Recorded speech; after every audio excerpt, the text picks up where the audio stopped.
네, 에스더서 우리에게 굉장히 유명한 글입니다. 이 에스더서는 성경에서는 성문서라고 하는데 포함이 되어 있고 주로 이제 5 두루마리 속에 포함되어 있는 책이다라고 알려져 있습니다. 이 5 두루마리라고 하는 것은 우리가 이제 그 이스라엘의 5개의 절기 때마다 읽어 나가는 성경을 이야기합니다. 그게 이제 5 두루마리에 이렇게 한 뭉치로 묶여 있었다. 그래서 이 5 두루마리가 되겠습니다. 예를 들면 이제 아가서라든지 예레미야, 에가 이런 것들이 되고요. 오늘 읽게 되는 이제 에스더서, 이제 전도서 뭐 이런 것들이 이제 룻기는 우리가 이미 읽었죠. 이런 5가지, 그러니까 룻기, 전도서, 아가, 에가, 그리고 오늘 읽을 이제 며칠 동안 읽어 나갈 에스더서입니다.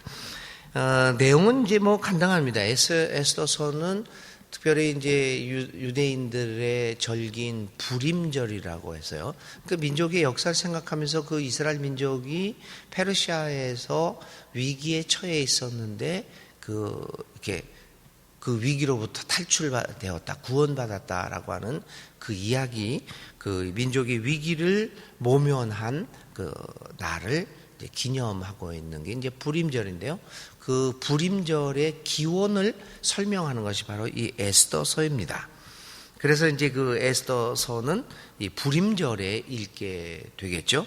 그런데 이 본서는 재밌는 것 중에 하나는 여러분들이 이미 다 알고 있는 것처럼 여기에는 하나님이라고 하는 호칭이 한 번도 나오지를 않습니다. 그럼에도 불구하고 유대인들은 이 구약 성서를 결정하게 될 때 이 에스더서를 이 정경에 경전 안에 넣게 되었습니다. 이런 것들이 왜 그랬는가 뭐 자세한 내용들은 알 수 없지만 우리는 그것을 받아들이고 이 에스더서가 비록 하나님의 이름이 한 번도 나오지는 않지만 우리 성경 속에 포함되어 있는 하나님의 말씀이다. 그렇게 믿음으로 받고 이 에스더서를 통한 하나님의 음성들을 듣곤 하는 것입니다. 오늘 내용을 한번 살펴보겠습니다. 1절부터 4절에는 아하수에로 왕이 즉위를 한 후에 잔치를 벌이는 과정들이 나오게 됩니다. 이제 5절부터 9절에는 이제 그 잔치가 확대되어지는 모습이 나타나죠. 무엇보다도 이제 첫 번째는 아하수에로, 역사에서는 이 아하수에로 왕의 이름이 크세르크세스라고 알려져 있습니다. 이제 성경에서 아하수에로라고 이름을 부르죠. 이제 크세르크세스, 페르시아 왕입니다. 실제로 존재했던 왕이기도 합니다. 굉장히 세력을 떨쳤던 페르시아 제국을 확장시키고 상당히 많은 지역을 다스렸던 왕 중에 하나였습니다.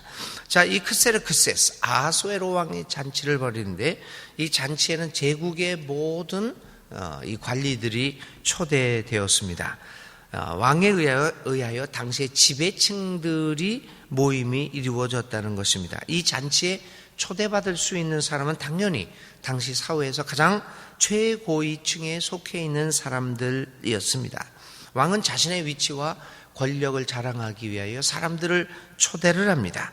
그리고 그 사람들은, 초대받은 사람들은 왕의 청을 거절할 수 없습니다.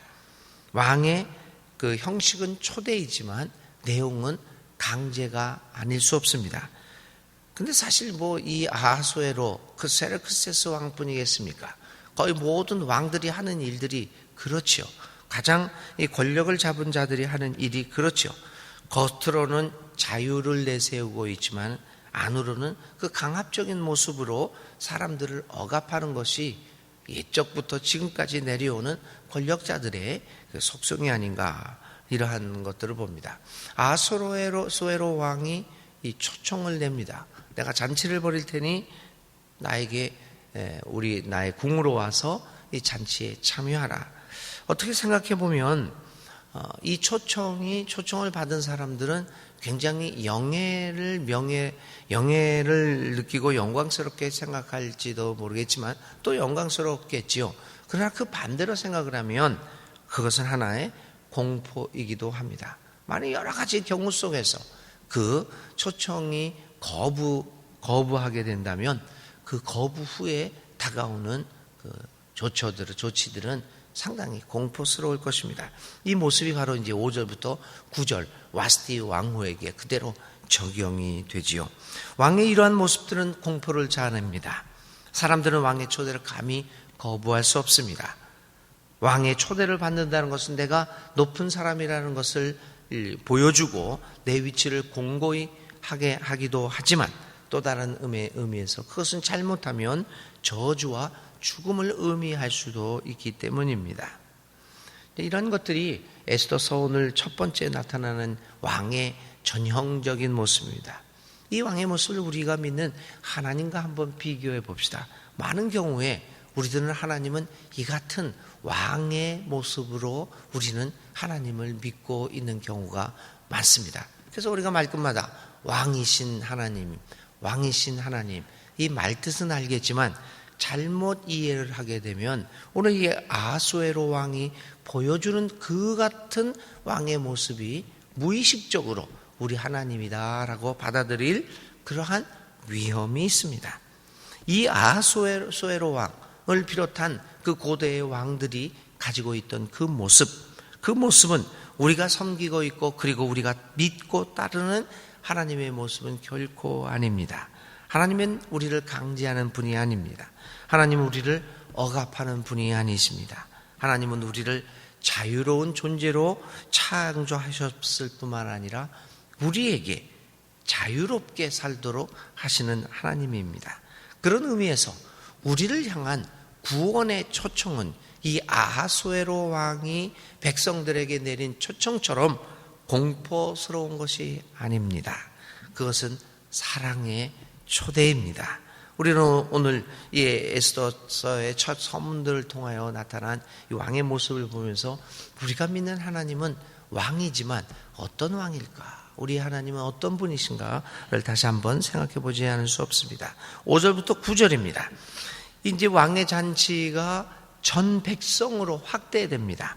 왕의 잔치는 매우 화려한 잔치였습니다. 온갖 좋은 것으로 장식되어 있었고 있는 잔치들입니다. 어찌된 일인지 왕은 귀족들과 고관 대작들을 초대했을 뿐만 아니라 그 잔치가 끝난 이후에 온 백성들을 왕궁으로 불러들입니다.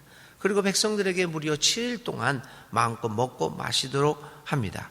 그리고 신하들에게 명령하여 온갖 좋은 술을 제공하여 백성들로 하여금 즐기도록 하였고 심지어는 어전 음주법, 그러니까 이 왕국에서는 임금님 앞에서는 감히 백성들이 술을 먹을 수 없다라고 하는 그 법을 폐지하면서까지 백성들에게 호혜를 베풉니다. 이게 웬일입니까?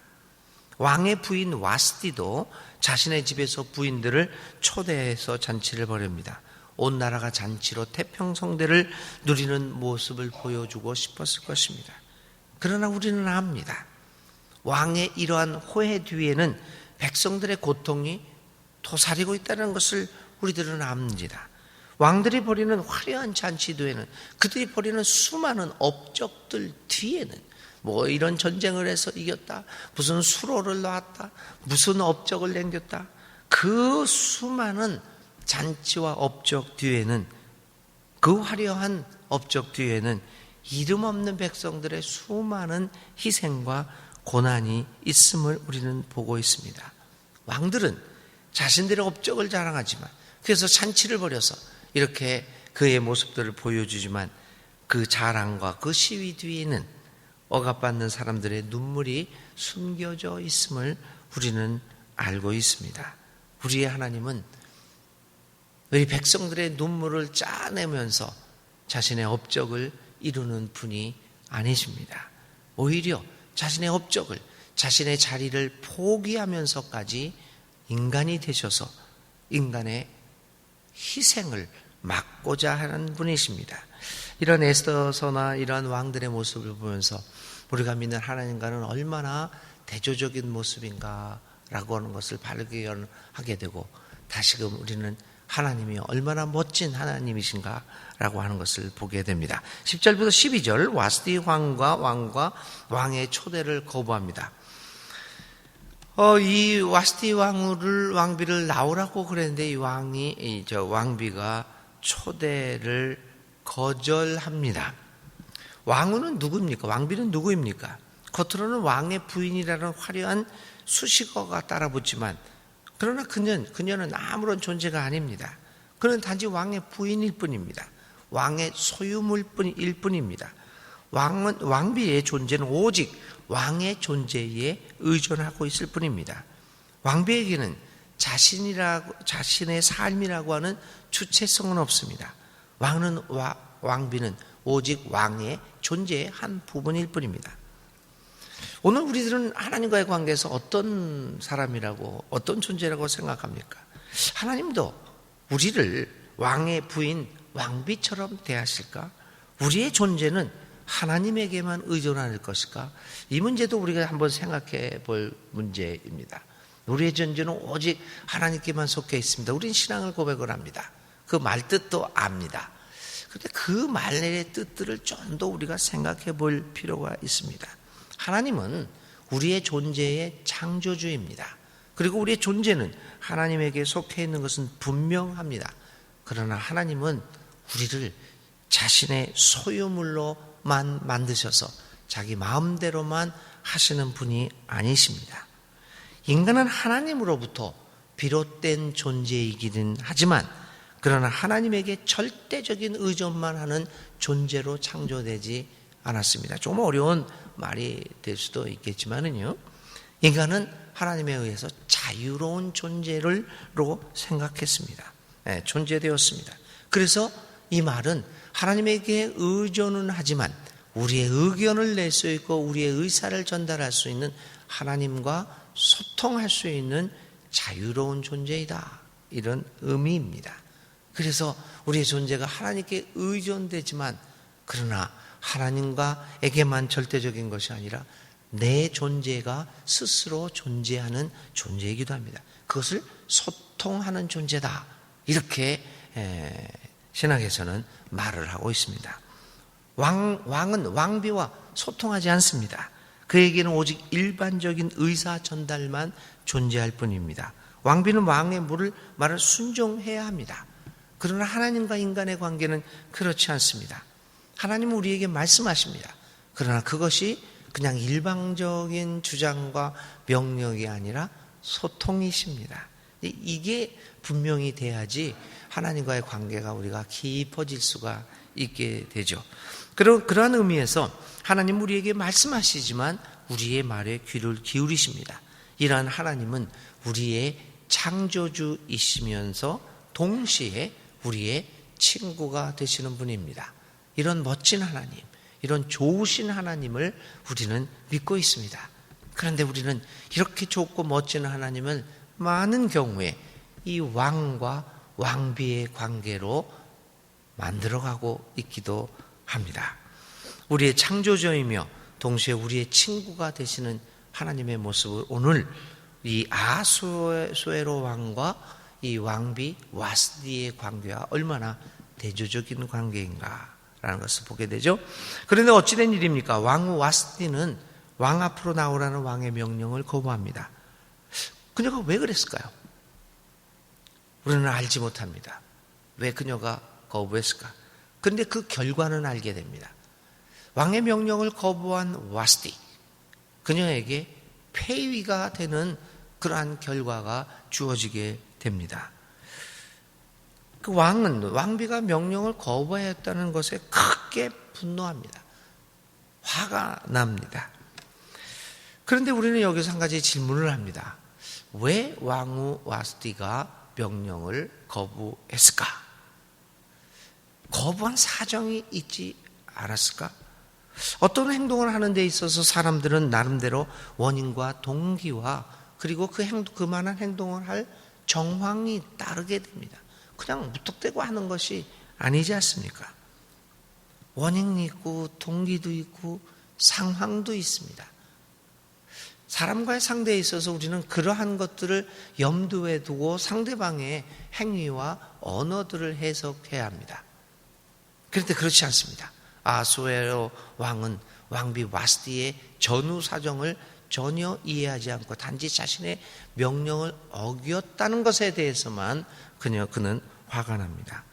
전형적인 폭군의 모습입니다. 저는 이 아침에 이 아하수에로 왕의 이 모습을 보면서 우리 하나님은 어떠실까? 하나님이 어떤 명령을 내렸을 때 나의 사정을 이해하지 않을까? 우리 하나님은 여러분 어떤 하나님일까? 오늘 우리들이 한번 생각해 볼 문제가 되겠죠. 10장 13절부터 이제 21절, 22절 이제 왕비가 폐위되게 되었습니다. 자, 이렇게 해서 왕비 와스디는 이유도 모른 채 사라지고 맙니다. 왕비라고 하는 자리는 겉으로는 화려하고 남들이 부러워하는 자리로 여김받았을 것입니다. 그러나 그 자리는 늘 불안한 자리입니다. 언제나 왕의 처분만 바라고 살아가야 하는 어렵고 힘든 자리입니다. 자신의 고유한 삶을 살아갈 수 없는 자리입니다. 그것은 인간의 진정한 삶의 모습이 아닙니다. 사람은 사람답게 자유로운 존재가 되어서 자신이 자신의 운명을 결정짓는 자유롭고 주체적인 존재로 살아갈 때 가장 행복한 삶을 사는 것이 아니겠습니까? 오늘 우리의 삶의 모습은 어떤 모습일까? 나는 과연 하나님 안에서 자유로운 존재로 주체적인 존재로 살아가는 것일까? 아니면 세상의 물결에 따라서 세상의 욕망에 따라서 자신은 잃어버린 채 그렇게 살아가는 이 왕비 와스디와 같은 그러한 모습으로 살아가는 것일까? 성경은 왕의 궁궐에서 좋은 옷을 입고 맛있는 음식을 먹으면서 화려한 삶을 살지만 인간다운 삶을 살지 못하는 것보다 비록 초가집이지만 검소한 옷과 화려한 음식을 먹지는 못하지만 서로 화목하며 사람다운 삶을 사는 것이 더 행복하다고 가르쳐줍니다. 와스디 왕비가 하찮은 어쩌면 말도 안 되는 그 이유를 가지고 폐위당하는 모습을 보면서 오늘 과연 인간다운 삶은 어떤 것인가? 혹시 우리들도 하나님 안에서 주체적이고 자유로운 존재로 살아가는 것보다 왕의 화려한 궁궐에서 와스디처럼 살아가는 것을 혹시 바라고 있는 것은 아닌가? 우리는 과연 어떤 삶을 살기를 원하는가? 오늘 에스더서 1장이 여러 가지 하나님에 대한 모습과 우리의 삶의 모습에 대해서 가르쳐주고 있습니다. 자, 오늘의 우리가 붙잡을 말씀은 하나님과 사람다움입니다. 하나님은 우리에게 가장 무엇을 원하시고 계실까? 하나님은 우리가 가장 하나님 안에서 사람답게 살아가기를 원하십니다. 하나님과 사람다움이라는 단어를 가지고 한번 묵상하면서 하루 기도하며 지내시기를 바랍니다. 오늘의 기도 드립니다. 주님, 오늘부터 에스더서를 읽습니다. 이 성경을 통하여 보여주는 하나님의 역사 섭리를 배우게 하옵소서. 하나님, 우리는 아하수에로 왕이나 왕비 와스디처럼 그러한 삶이 또 우리에게 동경의 삶이 되어서 욕망에 사로잡혀 있었습니다. 그래서 그 욕망이 우리로 하여금 진정 행복한 삶이 무엇인가를 보지 못하게도 하였습니다. 하나님, 우리를 불쌍히 여겨주시고 우리에게 지혜를 주셔서 진정 행복한 삶이 무엇인가를 분별할 수 있도록 도와주옵소서. 하나님 안에서 살아가는 것이 가장 행복한 인간다운 삶인 것을 우리 스스로 깨닫게 하여 주옵소서. 예수님의 이름으로 기도를 드립니다. 아멘. 오늘의 실천입니다. 아하수에로 왕과 왕비 와스디의 모습을 보면서 한번 생각해 봅시다. 하나님은 나에게 어떤 삶을 살기를 원하고 계실까? 아하수에로 왕, 왕비 와스디, 무엇을 어떻게 살기를 원하고 계실까를 생각해 보고 내가 원하는 삶의 모습을 한번 기록해 보면서 기도해 보는 실천을 하시기를 바랍니다. 주님 가르쳐 주신 기도드립니다. 하늘에 계신 우리 아버지, 아버지의 이름을 거룩하게 하시며 아버지의 나라가 오게 하시며 아버지의 뜻이 하늘에서와 같이 땅에서도 이루어지게 하소서. 오늘 우리에게 일용할 양식을 주시고 우리가 우리에게 잘못한 사람을 용서하여 준 것 같이 우리 죄를 용서하여 주시고 우리를 시험에 빠지지 않게 하시고 악에서 구하소서. 나라와 권능과 영광이 영원히 아버지의 것입니다. 아멘. 오늘도 하나님과 대화 나누시며 소통하는 귀한 이 시간 되시기를 바랍니다.